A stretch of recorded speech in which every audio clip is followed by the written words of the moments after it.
Doesn't it astonish that in the today and now and in the Egyptian region, we are constantly finding the treasures of an ancient civilization that has long since vanished?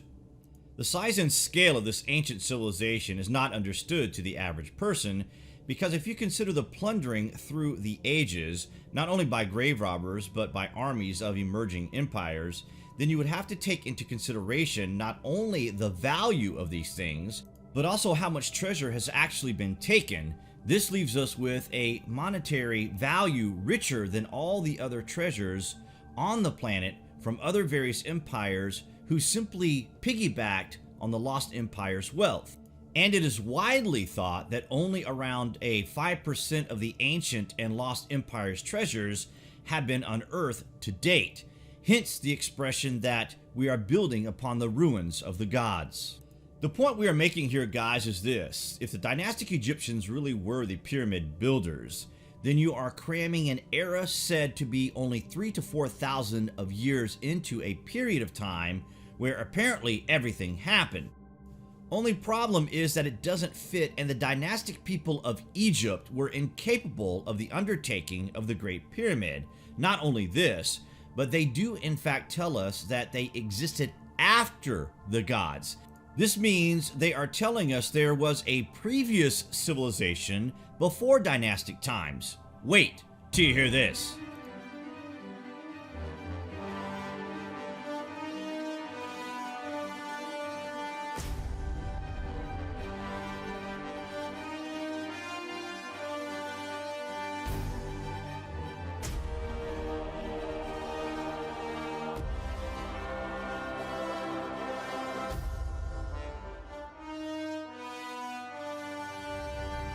The explosion of interest in Egypt isn't new. It has been ongoing for as long as time can stretch, and the taking of the artifacts has to stretch the ages.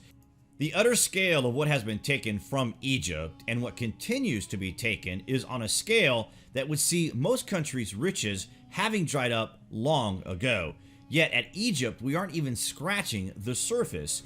It must be said that if such a test exists that can date the existence of hieroglyphics separate from the stone they are carved upon, then we must have that done in an attempt to separate the dynastic Egyptians from that of the true builders of the ancient monuments.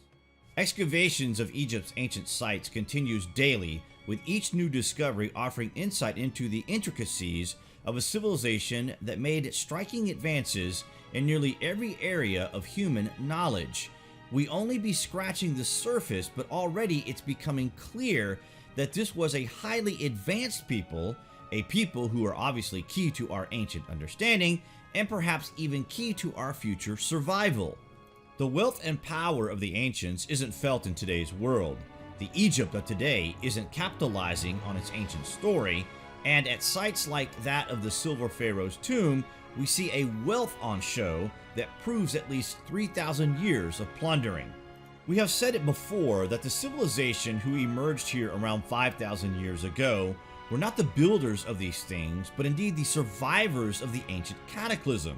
It didn't take these people 3,000 or 4,000 years to build the place because it was already here.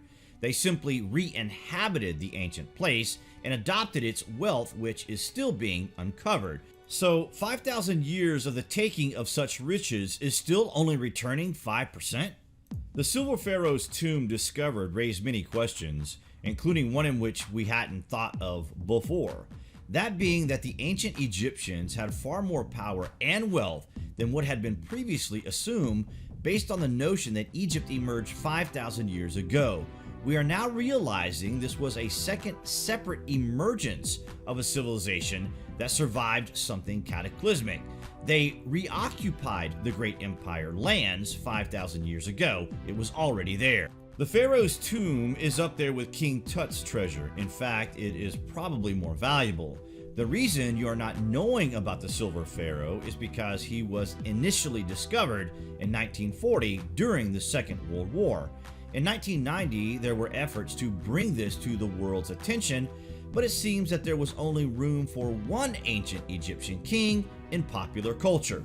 The Silver Pharaoh's name is Susans I, and he is probably the most underrated Egyptian discovery of all time. The kings and pharaohs of dynastic Egypt surrounded themselves with treasures mostly fashioned from gold.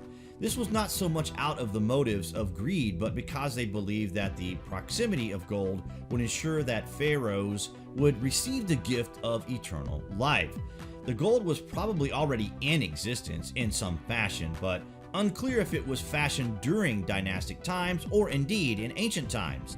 Susans I was a chief priest of the sun god Amun at Tanis and traced his family lineage back to the great pharaoh Ramses I.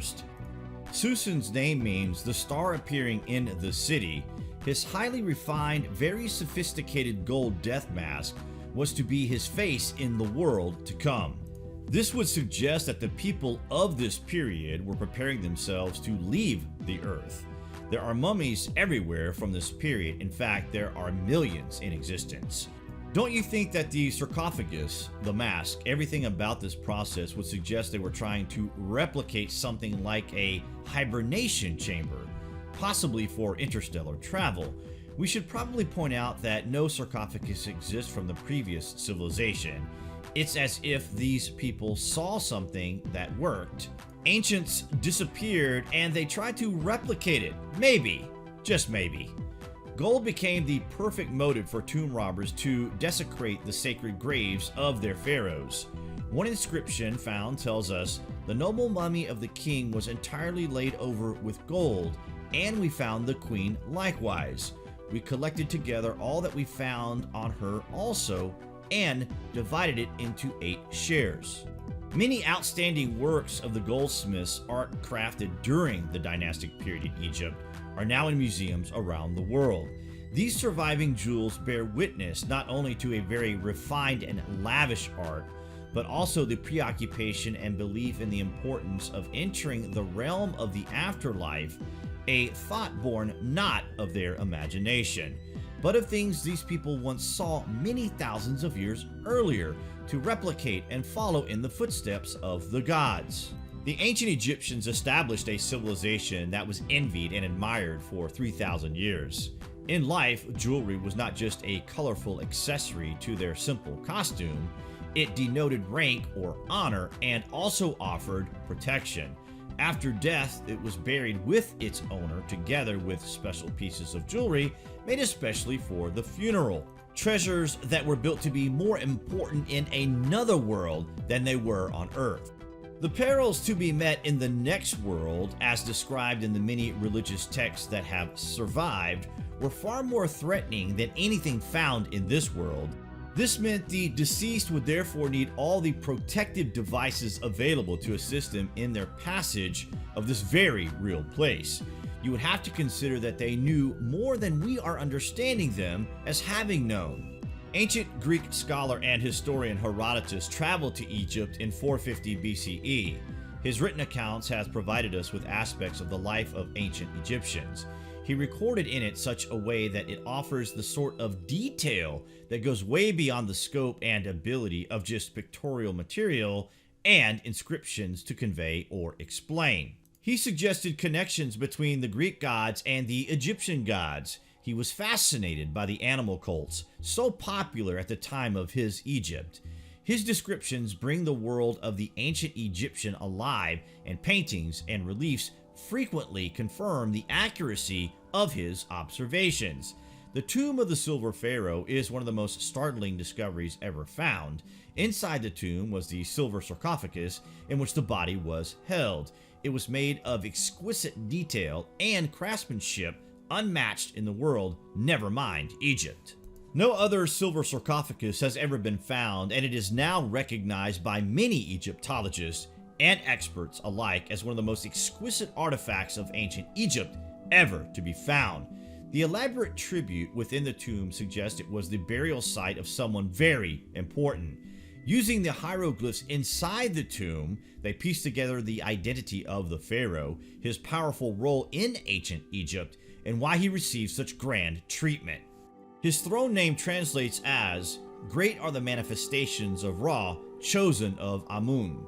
What we are witness to here, guys, is the most underrated discovery in the history of Egypt. What do you guys think about this anyway? Comments below, and as always, thank you for watching.